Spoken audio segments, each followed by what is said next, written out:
онцгой байдлын ерөнхий газрыг цэргийн гавьяаны улаан төвийн одонгоор шагнасгав. Зарилэг буулгасан Монгол улсын ерөнхийлөгч автомаагийн багтуулах онцгой далны тугийн доор ноо хол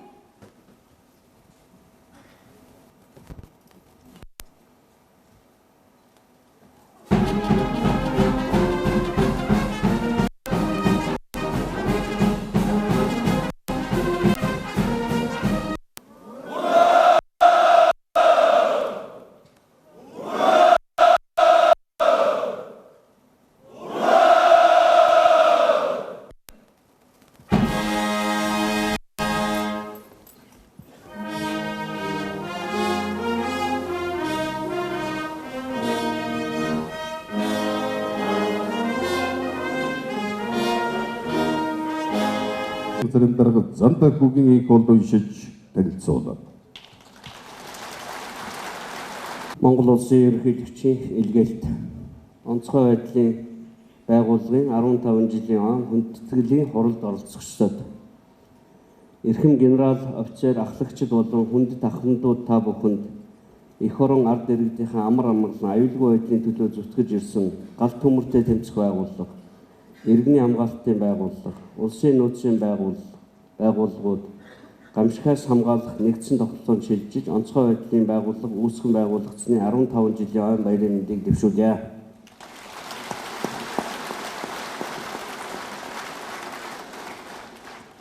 Монголчуудын хэлдгээр гамшиг осол бол хэлж ирдэггүй хийсэж ирдэг гинтийн зүйл.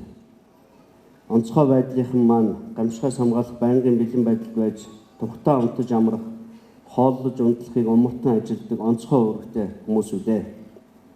Олон гамшиг ослын үеэр ажилласан онцгойгийнхноо гавьяа зүтгэл, мэрэгжлийн ур чадвар, ахаал самбаа, эр зориг, тэсвэр төвчээрээр ямагт бахархан талархаж явдаг энэ завшаанаар илэрхийлье. Онцгой байдлын байгууллагын 15 жилийн өмнө тохиолдсон үеийн албан агч, аврагчдын байгуулсан алдар гавьяа, бахархам үйл хэргийг үнэлж Монгол улсын төр ард түмний нэрийн өмнөөс цэргийн гавьяаны улаан төвийн одонгоор шагнаж байгаадаа баяртай байна. Үүрэг гүйцэтгэж явахдаа амь насаач алдахад хүнд нөхцөлд ажилдаг албан хаагчдын маань ажлын орчин нөхцөл, хамгаалах хэрэгсэл, тоног төхөөрөм зарим үед үнэхэрийн дутагдaltaй аргагүй эх орон ард түмэндээ өргөсөн тангаргаа та үнд сэтгэлээр гамшиг осолтой улаан гараараа тэмцэж байгаа тохиолдол ч олон байна. Гамшигаас хамгаалах бэлэн байдлыг хангах болон техник хэрэгслийн зардал нь гамшигаас учирсан хохирлыг арилгах зардлаас ямагт хэм төсөв тусдаг гэдгийг санах хэрэгтэй. Иймд бид тусгай албан хаагчдынхаа өргөсөн тангарт улдуудын аюул гамшигын өмнөөс гар нүцгэн явуулдаг байдлаа зогсоож хүн нэг бүрээ хамгаалах хэрэгсэл шаардлагатай багаж техник тоног хөрөмж хөдөлмөрийн нөхцөл аюулгүй байдлаар бүрэн хангах, олон улсын жишгт ойртуулах, төсөв хөрөнгийг шийдвэрлүүлэх талаар ойн баярын энэ өдөр засгийн газар шадар сайд онцгой байдлын ерөнхий газар анхааралтай авахыг чиглэл болгож байна. Гамшиг ослоос хүний амнаас эд хөрөнгийг авран хамгаалсны төлөө төрөөс албан хаагчдаа шагнаж урамшуулах нь зөв ёсны хэрэг боловч тэдний ажлын нөхцөлийг сайжруулж аюулгүй байдлыг нэгдүгээр тавих нь суур шаардлага онц чухал хэрэгцээ юм а. Монгол улсын ерөнхийлөгч үндэсний аюулгүй байдлын зөвлөлийн тэргүүний эвэл дор өнгөрсөн 3 дугаар сард ерөнхийлөгчийн тамгын газар үндэсний аюулгүй байдлын зөвлөлийн ажлын алба онцгой байдлын ерөнхий газар хамтран зохион байгуулсан хилцүүлэгт оролцогчдоос гаргасан зөвлөмжийн хүрээнд галт төмрийн гамшигын хохирлыг бууруулахад бүх нийтийн оролцоог нэмэгдүүлэх чиглэлээр засгийн газар чиглэл өгөх тухай зарилгын төслийг боловсруулж санал авахар хургуулад байгааг дуулгая. Ойрын хугацаанд засгийн газрын хуралдаанаар хилцэж хариу өгнө гэдэгт найдаж байна. Мөн зөвлөмжөнд дурдсан онцгой байдлын байгууллагын аврах, гал унтраах техник, тоног төхөөрөмжийн чадварыг сайжруулах, дэд хөтөлбөрийг батлан хэрэгжүүлэх шаардлагатай байгаа болон гамшигаас хамгаалах чадварыг бэхжүүлэх үндэсний хөтөлбөрийн хэрэгжих хугацаа эргэжид дуусч байгаа тул энэ ондоо багтаан дараагийн шатны хөтөлбөрийг боловсруулах 2020 онд баталгаачлалтыг эрх хүүхийн албан тушаалтуудад сануулъя.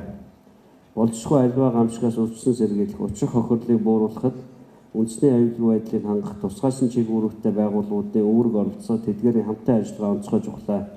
Онцгой байдлын албаны ажлыг жимдэн туслах ёстой. Гамшиг ослоос эрсдлээс сэргийлэхэд нэг чухал ажил бол үндэсний аюулгүй байдлыг хангах тусгай чиглэлтэй байгууллагын нэгдсэн төлөвлөгөөний хүрээнд гамшигын эрсдлийг бууруулах, эрсдэлт нөхцөл байдал үүссэн байгууллагын зөрчил дутагдлыг арилгуулах, шаардлагатай бол үйл ажиллагааг зогсоох тал дээр манай мэргэжлийн хэлтийн байгууллага зайлшгүй давхар хяналт тавьж үйл ажиллагаагаа уялдуулан зогсуулж хамтран ажиллах явдал юм а. Энэ талаар холбогдох байгууллагуудаа хамтран ажиллахыг Монгол Улсын шалрал сайдад зөвлөж байна. Монгол улсад зонхлон тохиолдож байгаа галт төмрийн ихэнх нь иргэдийн санамсар болгоомжгүй хэнэггүй үйлдэлтэй холбоотой байгаа тул иргэд аж ахуйн нэгж байгууллагын буруутай үйлдэл үйл ажиллагаанд урган гарч байгаа эрсдлийг бууруулахад бүх нийтийн оролцоог хангах, болцсохгүй гамшигын шалтгаан нөхцөлийг арилгах, аюулгүй байдлын шаардлага стандартыг хангуулах, хөгжлийн бодлогын төлөвлөлтөнд гамшигын эрсдлийг тооцох зэрэг цаашид энэ чиглэлээр хэрэгжүүлэх тодорхой арга хэмжээ шийдлийг бүх төвшөнд хариуцлагатай хэрэгжүүлж ажиллана гэдэгт найдаж байна. Гамшиг осолгүй, аюулгүй Монгол улсын төлөө бүх нийтийн оролцоог нэмэгдүүлэх, энэ үйл хэрэгт идэвхтэй оролцохыг нийт ард иргэд аж ахуйн нэгж байгууллагуудад уриалж байна. Онцгой байдлын албан агчид та бүхэнд болон гэр бүлд нь эрүүл мэндийн ад жаргал сайн сайхан бүхний хүсэн өрөөж ажлын их амжилт хүсье. Мөнх тэнгэр Монгол төмнийг үнэд ивэх болтугай. Монгол улсын ерөнхийлөгч Халтмаагийн Батулга төрийн ордон 2019 оны 6 дугаар сарын 20-ны өдөр.